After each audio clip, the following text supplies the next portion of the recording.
Hello friends, আপনাদেরকে স্বাগত আমার চ্যানেল আই ম্যাটসে। এই চ্যানেলের উদ্দেশ্য হলো তথাকথিত মিডিয়াকে এক্সপোজ করা আর যা ঘটছে সেটাকে সামনে আনা উইথ প্রুফ। আজকের টপিক হচ্ছে ইন্ট্রো টু দিস প্যান্ডেমিক, মানে এসব কীভাবে শুরু হলো, বাংলায় কীভাবে এলো, আর কোন সরকার কী পদক্ষেপ নিল।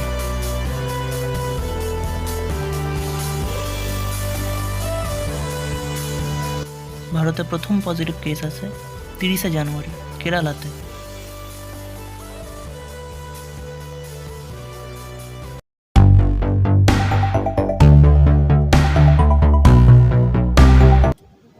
Latest coming in from India, in the city of Kolkata, medical teams have been set up to screen international cargo ship crew members at its port. This comes after strict instructions were given by the Ministry of Health. Images emerged from Bengaluru airport of passengers being thermal screened. 20 airports in India have installed mandatory thermal screening devices for the coronavirus. The Indian government has also begun evacuating nationals from Wuhan. এই পরিস্থিতির সাথে লড়ার জন্য মোদী সরকার এর সংজ্ঞান নেয় এবং প্রথম থেকে এর পদক্ষেপ নিতে শুরু করে। দেখে নেওয়া যাক মোদী সরকার কী কী পদক্ষেপ নিয়েছে এর জন্য।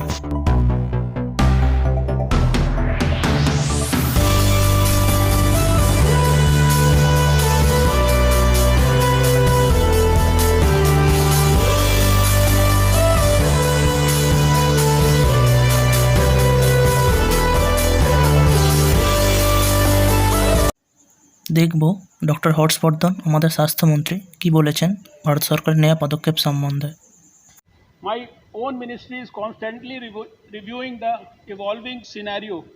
Video conferences are being held with states every other day.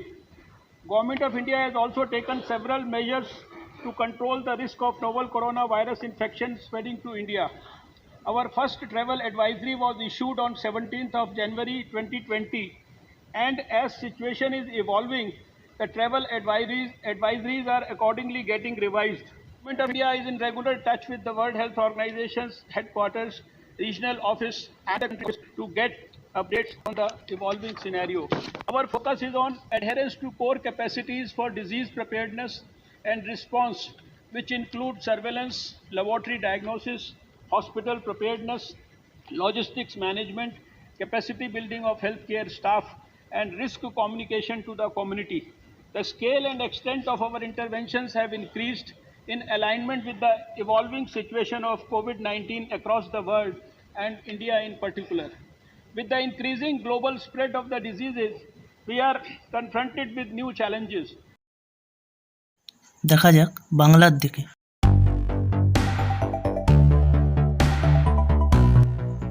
আপনারা হয়তো জানেন না, এই এপিডেমিক চলাকালীন বাংলায় আরও একটি এপিডেমিক চলছিল। দেখে নেওয়া যাক তার কিছু দৃশ্য।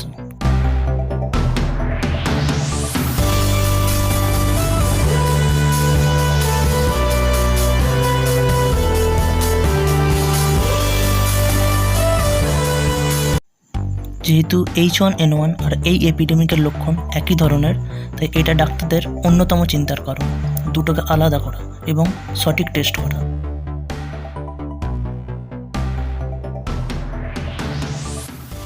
এবারে দেখা যাক এর প্রতি বাংলার রেসপন্স।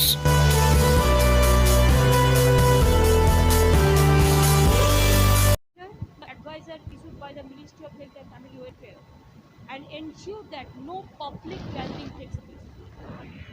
কেন্দ্রের অ্যাডভাইজারি থাকার পরেও স্থগিত রাখা হয়নি রাজ্য সরকারের অনুষ্ঠান।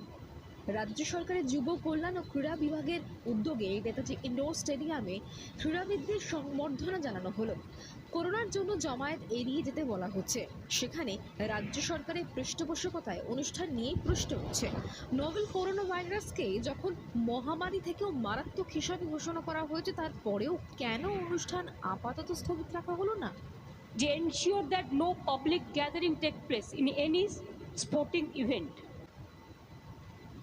এটা পরিষ্কার বলে দেওয়া হয়েছে।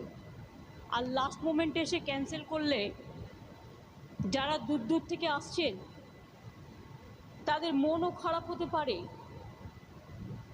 সেই জন্য গ্যাদারিং করতে বারণ আছে। যারা এসছেন তারা প্রোগ্রামের পরে একটু জল টল খেয়ে ফিরে যাবেন, কিন্তু তাদের ক্লাবের টাকাটা ক্লাবে পৌঁছে দেওয়া হবে। আপনাদের আর লাইন দিয়ে দাঁড়াতে হবে না। ওয়েস্ট বেঙ্গলের যা টাকা আছে থ্রু ডিজি পুলিশকে দিয়ে দেবে, প্রত্যেকটা ক্লাবে পৌঁছে দেবে ওরা পুলিশকে দিয়ে। আর কলকাতায় যেটা আছে পুলিশ কমিশনারকে দিয়ে দেবে, ওরা পৌঁছে দেবে। 3 দিনের মধ্যে পৌঁছে দেওয়া হবে, চিন্তা করবেন না। ক্লাবগুলির প্রতিনিধিদের করোনা সতর্কতায় লাইন দিয়ে চেক দেওয়া হবে না, এই ঘোষণা তো নবনে বসেও করা যেত, তাহলে জমায়েতেরও প্রয়োজন হতো না। কিন্তু বিষয়ের গভীরে উদ্দেশ্য পরিষ্কার হয়ে যায়। আসলে কোভিড-19 মোকাবিলায় সচেতনতার কথা বলে সতর্ক থাকার পরামর্শ দিয়েও সরকারি উদ্যোগে অনুষ্ঠান কি বার্তা দেবে জনমানুষে? নাকি আসন্ন পুরো ভোট ও বিধানসভা ভোটকে লক্ষ্য রেখেই সরকার অনুষ্ঠান বাতিল করেনি? দেখে নিই বাংলা কী সতর্কতামূলক পদক্ষেপ নিল। পুরসভাগুলিতে প্রশাসক বসানো হতে পারে, কিন্তু কলকাতা পুরসভার ক্ষেত্রে অসুবিধা রয়েছে। 7ই মে কলকাতা পুরসভার মেয়াদ শেষ হচ্ছে। নগর উন্নয়ন দফতর সূত্রে খবর, কলকাতা পুরসভায় প্রশাসক বসানোর আইনই নেই। সেক্ষেত্রে 7ই মের আগে কলকাতা পুরসভার ভোট না হলে সাংবিধানিক সংকট তৈরি হবে। তাই জটিলতা এড়াতে কলকাতা পুরসভার ভোট এপ্রিল মাসে করতে চায় শাসক দল। রাজ্যে নভেল করোনা ভাইরাসের প্রভাব খতিয়ে দেখে পুরো ভোটের বিষয়ে সিদ্ধান্ত নিতে আবার পর্যালোচনায় বসতে পারে রাজ্য নির্বাচন কমিশন। রাজ্যের শাসক দল সব দিক খতিয়ে দেখে এপ্রিলেই ভোট চাইছে। যদি করোনার কারণে কলকাতা পুরসভার ভোট না হয় তাহলে বিকল্প ব্যবস্থা করতে হবে। সেক্ষেত্রে অর্ডিন্যান্স জারি করে প্রশাসক নিয়োগ করতে হবে। রাজ্যের অন্য পুরসভাগুলির ক্ষেত্রে অবশ্যই সমস্যা নেই। নগর উন্নয়ন দফতর সূত্রে জানা গিয়েছে, এখন 17টি পুরসভার প্রশাসক রয়েছে। এই পুরসভাগুলিতে প্রশাসকের মেয়াদ বাড়ানো হচ্ছে। অন্যদিকে যে 88টি পুরসভায় প্রশাসক বসানোর সম্ভাবনা রয়েছে, সেখানেও এপ্রিলের শেষে সিদ্ধান্ত নেওয়া হবে। ভোট না করে প্রশাসক বসানোর সিদ্ধান্তের সমালোচনা করেছে বিরোধীরা। রাজ্য আপনারা দেখতেই পেলেন বাংলা সরকারের প্রায়োরিটি কতটা এবং কী বিষয় নিয়ে।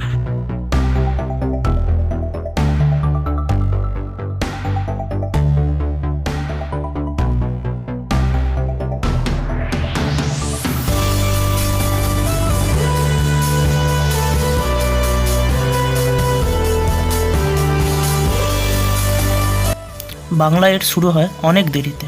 বাংলার প্রথম কেস আসে 18ই মার্চে, প্রায় 2 মাস পর, এবং এই প্রথম কেসে রাজ্য সরকারের উন্নয়ন ধরা পড়ে।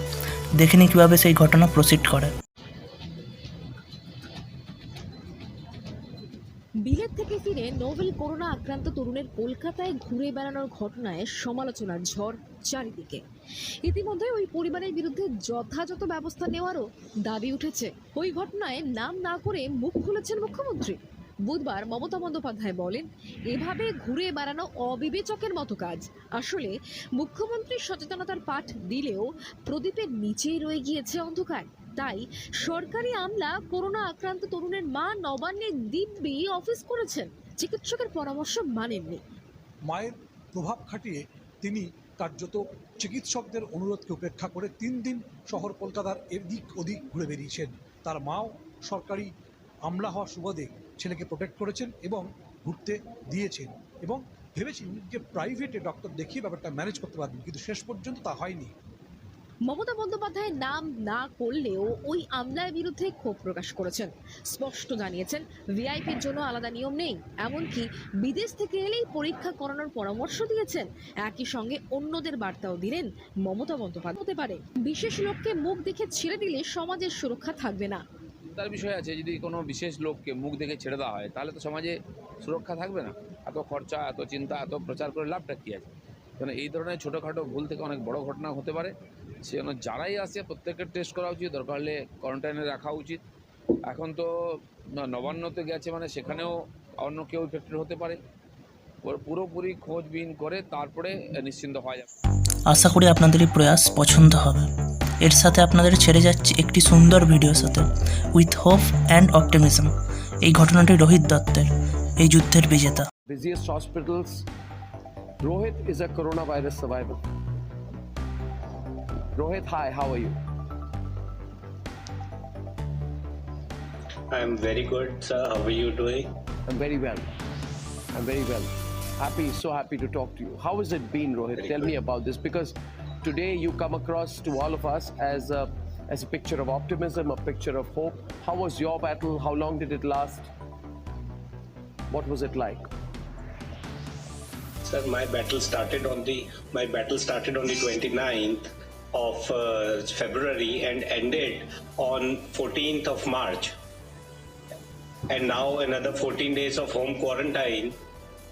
Sir, I think we all are forgetting to say one thing.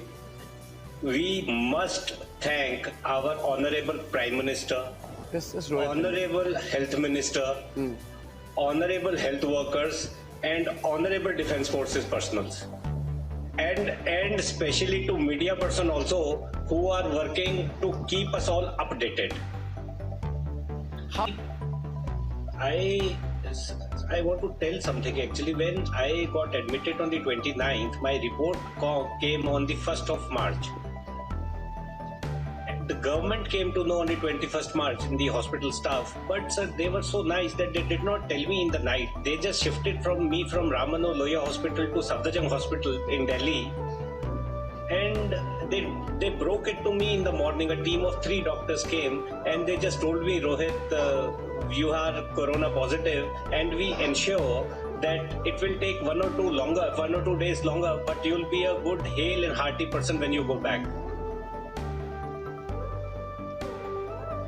So 50% of the battle won there, but there was guilt in my mind that I had met my family, unknowingly I had met my family, and around 20 more people in 3-4 days.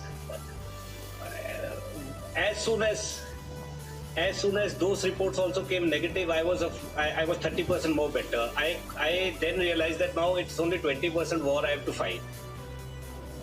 And how difficult was the fight?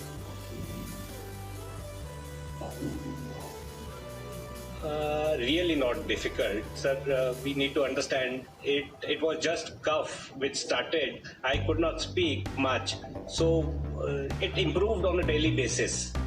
Nothing else. Absolutely.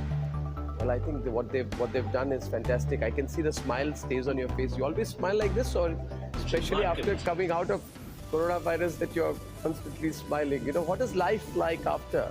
Now that you hear of all this, what is life? How has life changed for you, Rohit? Today I am smiling because sir, life has changed remarkably.